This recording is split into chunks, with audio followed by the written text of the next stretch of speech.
Bonjour à tous, aujourd'hui une clé pour réussir dans sa vie, apprenez à vous consacrer du temps pour vous faire plaisir.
Bonjour à tous. Donc aujourd'hui, nous allons voir donc les 5 raisons euh, de ne pas mettre fin à une relation stable. Ne pas terminer une relation stable peut s'avérer en fait une excellente option. Une relation stable est basée sur l'amour, en fait. Même si surgissent des crises, aucune relation n'est suffisamment forte pour ne pas subir des tremblements de temps en temps. Nous savons cependant que tous euh, que, que tout que crée un lien durable entre les personnes est un travail difficile, de sorte qu'il existe de nombreuses bonnes raisons de ne pas quitter une relation stable lorsqu'il y a des problèmes surviennent. Alors souvent, l'être humain, la majorité des êtres humains sur cette planète aura tendance de remplacer une personne par une personne, de prendre une personne jetable euh, sans réfléchir et sans parler, puisque on est dans une société de consommation où la plupart des gens se comportent dans les relations avec l'autre comme des objets et non par rapport à des biens à aimer, hein, par rapport à quelqu'un à aimer. On verra plus d'abord, la plupart des gens verront plus d'abord ce que cette personne peut vous apporter financièrement avant de vous aimer réellement pour ce que vous êtes. Voilà, donc c'est ça, hein. Souvent, il y a l'excitation dans les premières relations, dans la première plutôt rencontre avec la personne, c'est idyllique et ceci, cela, parce qu'en fait, c'est le sentiment amoureux qui crée l'excitation, qui crée cette excitation, etc. Mais le sentiment amoureux n'est pas de l'amour, c'est juste une attirance, c'est une attirance charnelle qui après, avec le temps, au bout déjà d'un mois, ça commence à redescendre comme un feu de paille. Hein, c'est un feu de paille, hein, de toute façon, le sentiment amoureux qui n'est pas de l'amour, hein, je dis bien. Et je le répéterai jamais assez. Voilà. Alors, bien sûr, si vous vivez avec une personne qui a des addictions, toutes sortes d'addictions, alors je peux vous dire que la relation, elle est morte, à tout jamais. Et ça, même avant que ça soit commencé. Même si vous savez que la personne a des addictions alcooliques, et qu'elle vous dit que c'est festif, la relation elle est morte. Dans le temps, elle sera morte de toute façon et elle n'ira jamais au bout. Parce que la personne à ce moment-là, cette personne-là, c'est quelqu'un qui ne sait pas se dépasser. Et elle ne fera que fuir et passer de l'un à l'autre par rapport à sa beauté physique et au masque qu'elle aura. Voilà. Donc c'est pour ça qu'il faut avoir une relation stable, il faut apprendre à connaître les gens, et voir ce qu'ils disent, ce qu'ils le font, hein, réellement. Hein, parce qu'il y en a tellement qui vous promettent monts et merveilles, mais qui ne tiennent rien. Alors, une fois que vous avez une personne qui s'accroche à vous, qui vous aime réellement et qui fait des efforts, et que cette personne se rectifie, et qu'elle guérit des problématiques, hein, parce que dans les addictions, il y a très peu de personnes qui guérissent. Tout commence déjà par le vouloir, hein, bien sûr. Et après, il faut aussi les outils thérapeutiques qui correspondent à cette problématique aussi, hein. Voilà, donc voilà. Alors, cela, bien entendu, ne signifie pas que la relation doit être maintenue à tout prix. L'approche vise plutôt à mettre en évidence, en fait, le fait qu'un lien stable a une valeur énorme et une grande pertinence tant qu'il est sain. Hein, voilà, c'est ce que je vous disais. Hein, quand il y a un vice ou plusieurs vices, la relation n'est pas saine. Voilà. Alors, par conséquent, il faudra la peine de lutter pour maintenir, surtout en temps de crise. Hein, lutter, c'est pas le bon terme, mais ça veut dire qu'il faudra travailler sur soi et surtout beaucoup se parler. Une relation fonctionne en beaucoup se parler. Hein, voilà. Il faut vraiment beaucoup se parler, échanger et se comprendre. Et puis surtout guérir quand il y a une problématique qui ne va pas bien. Hein. Le premier devoir de l'amour est de savoir écouter. Hein, Paul Tillich, voilà, c'est lui qui a dit ça. Dans la mesure du possible, il est préférable de ne pas mettre fin à une relation stable pour autant qu'il y a de l'amour. Tous les couples auront en fait des doutes de temps en temps avant de faire un faux pas.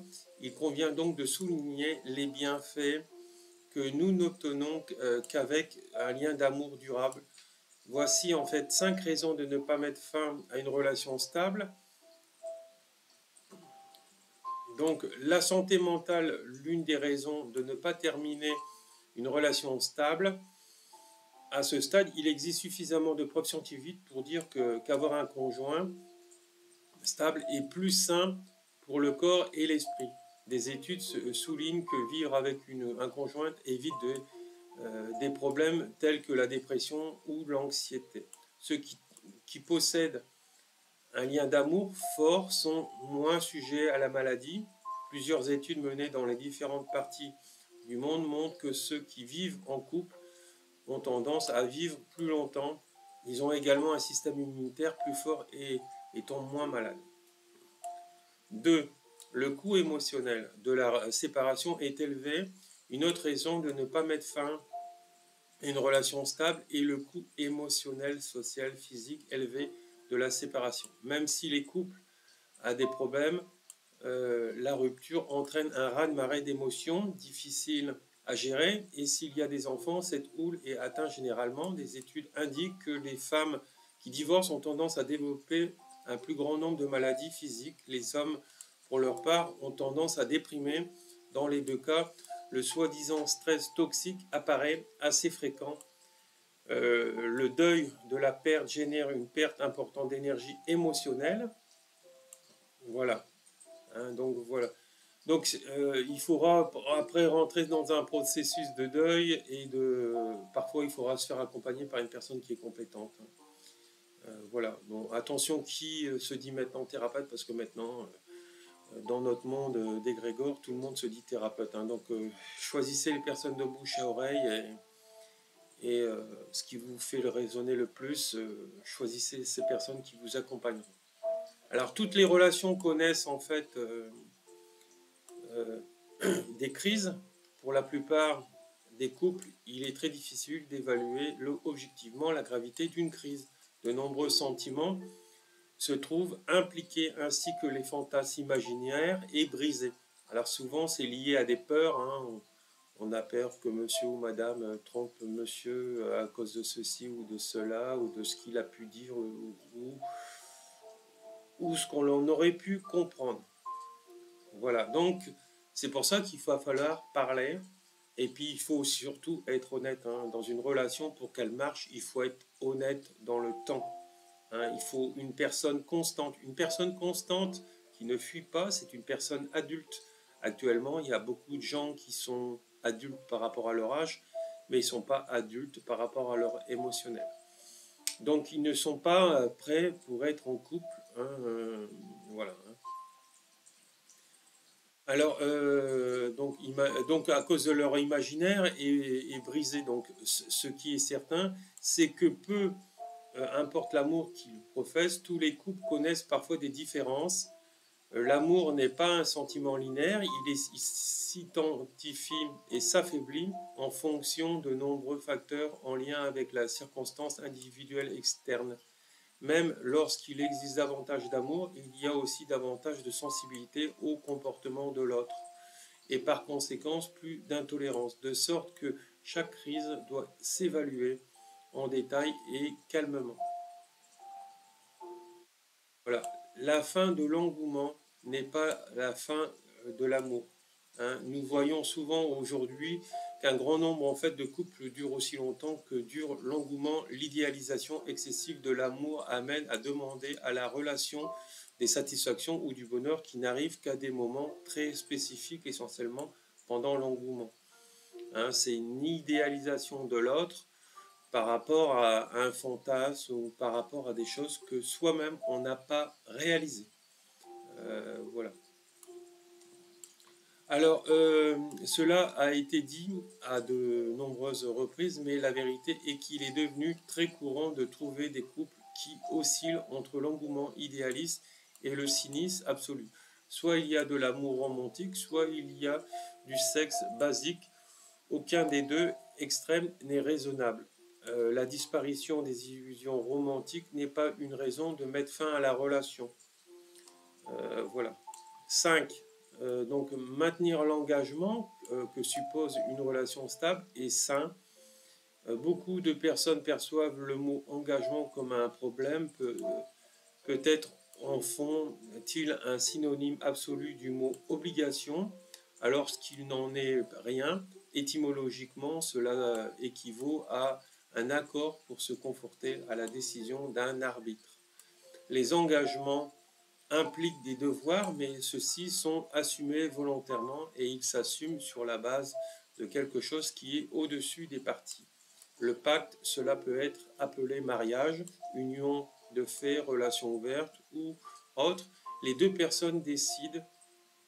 Voilà, la vérité est que remplir nos engagements nous centre, nous offre un point de référence pour avancer comme des cerfs-volants. Il s'agit de voler librement tout en étant lié à un point fixe, donc ça veut dire un partenaire. Le prix de la stabilité est précisément cela, assumer des fonctions tant qu'il y a de l'amour et qu'un lien reste dans les limites raisonnables. Il vaut mieux ne pas quitter une relation stable. Les mirages de colère, de fierté ou de fausses attentes ne sont que cela.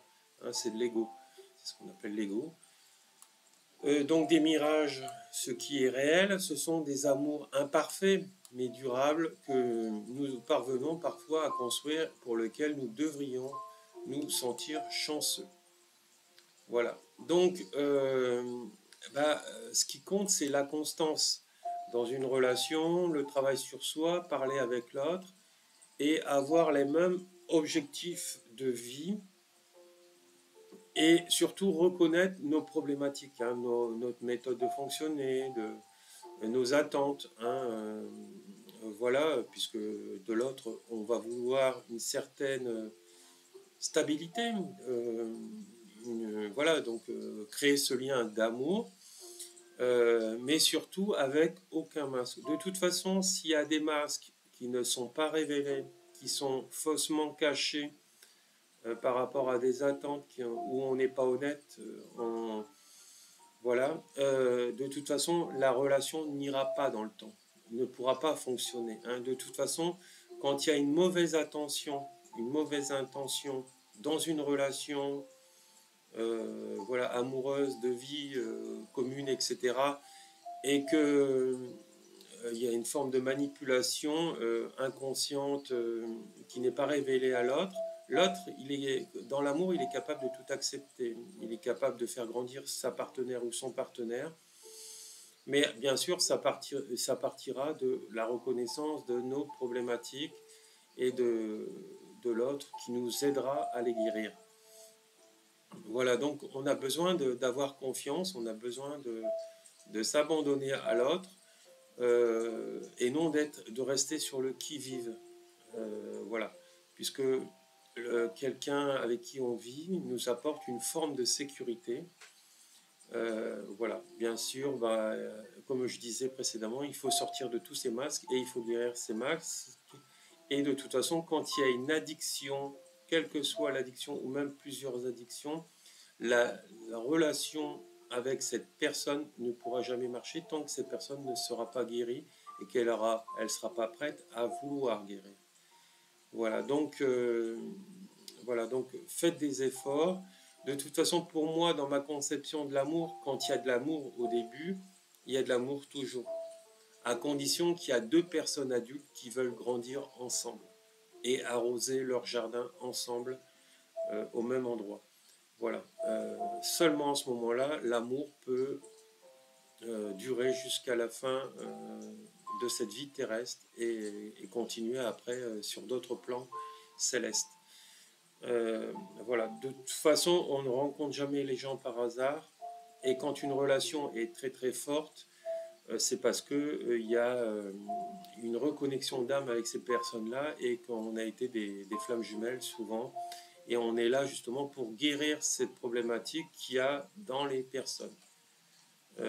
Voilà, en miroir avec l'autre et s'apporter jusqu'à le bonheur. La séparation n'est jamais la solution.